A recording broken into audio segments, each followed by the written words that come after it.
This is the problem.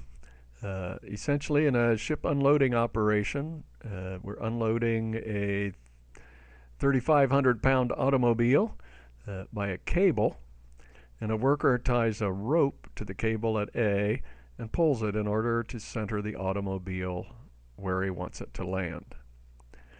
At the moment pictured in the picture, the automobile is not moving, the ring is not moving, and neither is B.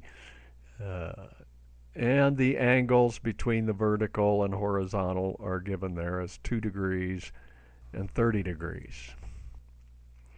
We can also use components to solve this problem. It's useful to break the forces into components, but and we'll use sum of forces in x equals 0 and sum of forces in y equals 0.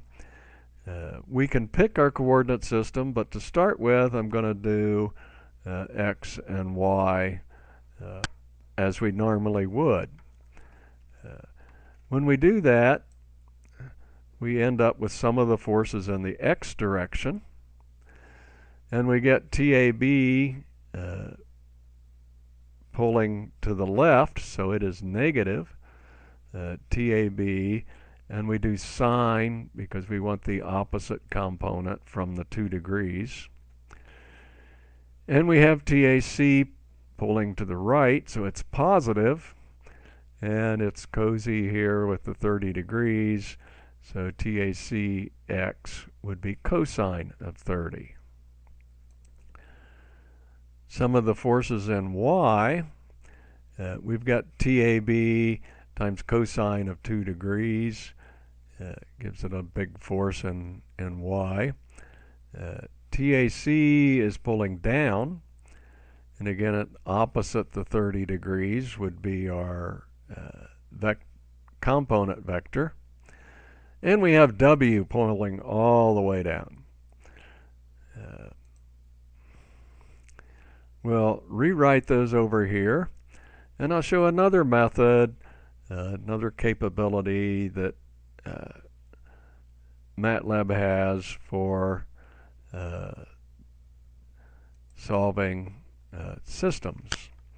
So let's start over by hitting clear. See, and clear console.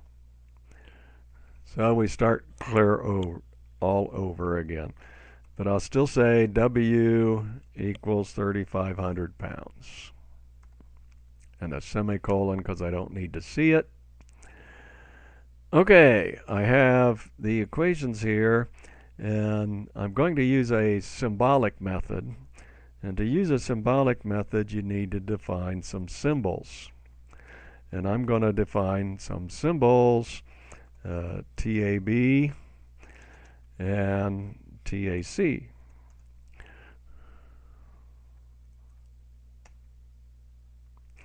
This starts the symbolic processor. Note that in my workspace now, these are just symbols. They don't have a numeric value.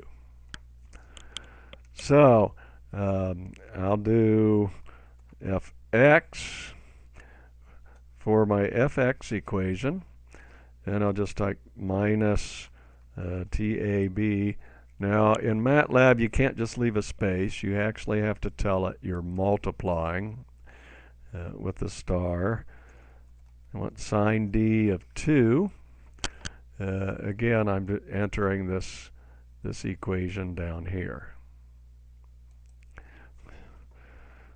Plus, again, TAC times cosine in degrees, 30. Now, this is really an equation, and to indicate an equation in Matlab, or the equals sign, is equals equals, 2 equals equals 0. So now I'm signing fx is now symbolic variable, but it's an equation. And I'll do the same thing for fy. equals TAB times cosine D 2 degrees minus TAC times sine, again, D 30 degrees minus W. And that equals 0. So I've got another symbolic variable, Fy. Again, the symbolic thing is an equation.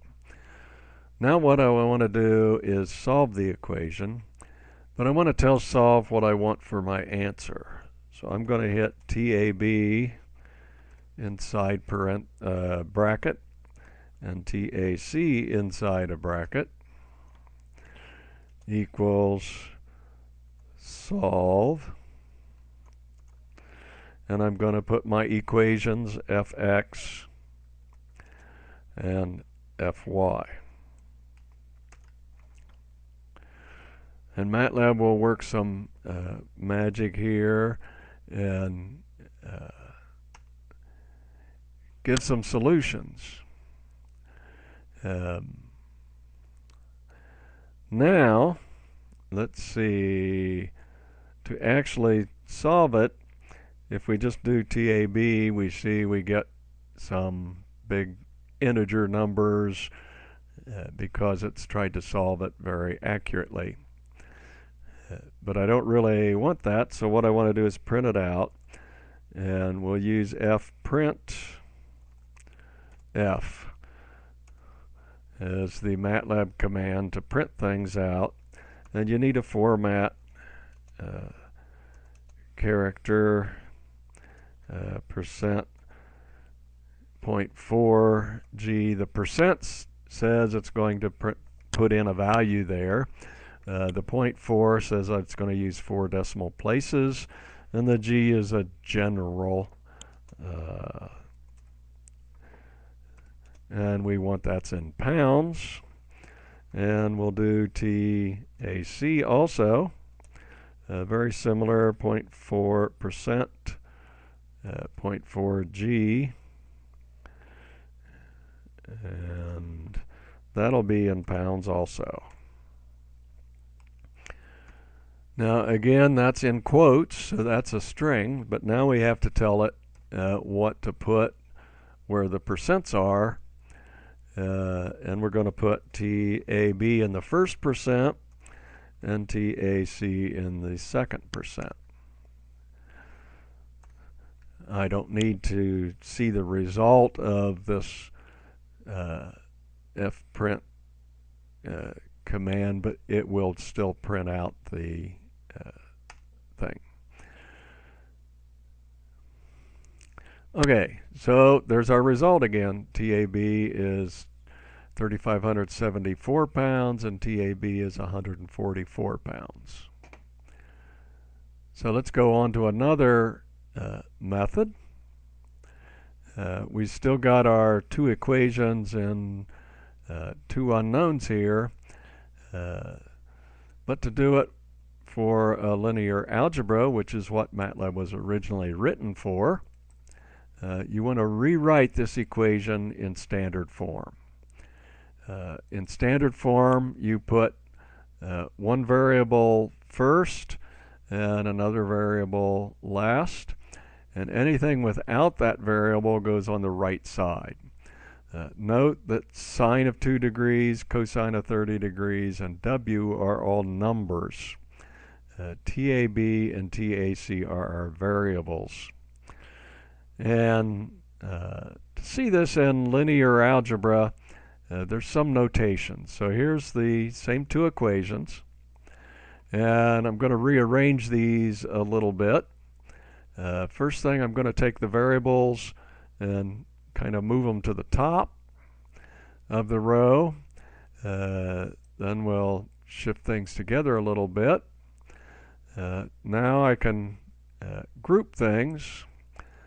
So I group the numbers. Again, these are all numbers in rows and columns. Now I'll make some space over here, and I'll move my variables down to the side over here, and I'll group the variables also in a matrix. And while I'm at it, I might as well group the right hand side. Now these things are grouped and organized, and that gives me an equation A times X equals B. Again, it's a matrix equation. It's not a regular equation. And we note that A has the sines and cosines in it, and X has our variables in it.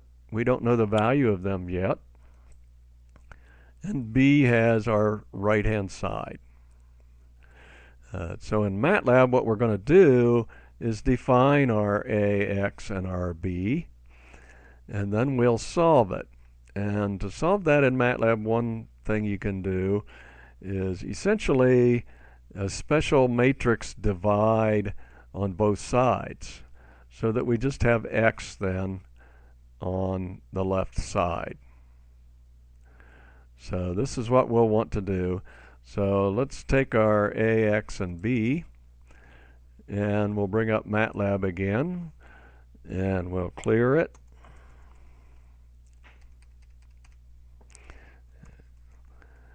Clear the console. Once again, W equals 3,500 pounds. Now I need to define the matrix A. So I say A equals, and then a square bracket, and I can just put minus sine D of 2, and then a comma, or a space, cos D 30, and then a semicolon or a return to go to the second row, and enter that, cos D of 2. I like to use commas, sine D of 30, and end it all with another square bracket. I'm not going to put the semicolon there so you can see what this result looks like. And you can see it's all numbers, and they're put in rows and columns. The next thing I need is B equals, and we do the same type thing. We're going to have 0, then a semicolon for a new row, and put W in the row. And we can see B again is all numbers. Now remember, our solution procedure was just to take X and equals A, and then a backslash to indicate this special division B, and hit enter, and we could further set TAB equal to X1 because it's the first row of X, and we can set TAC equal to the second row of X. And we see we get the same values again that we got before. So this is really what Matlab was written to do, and you don't need this for this course, but I thought I'd show it anyway.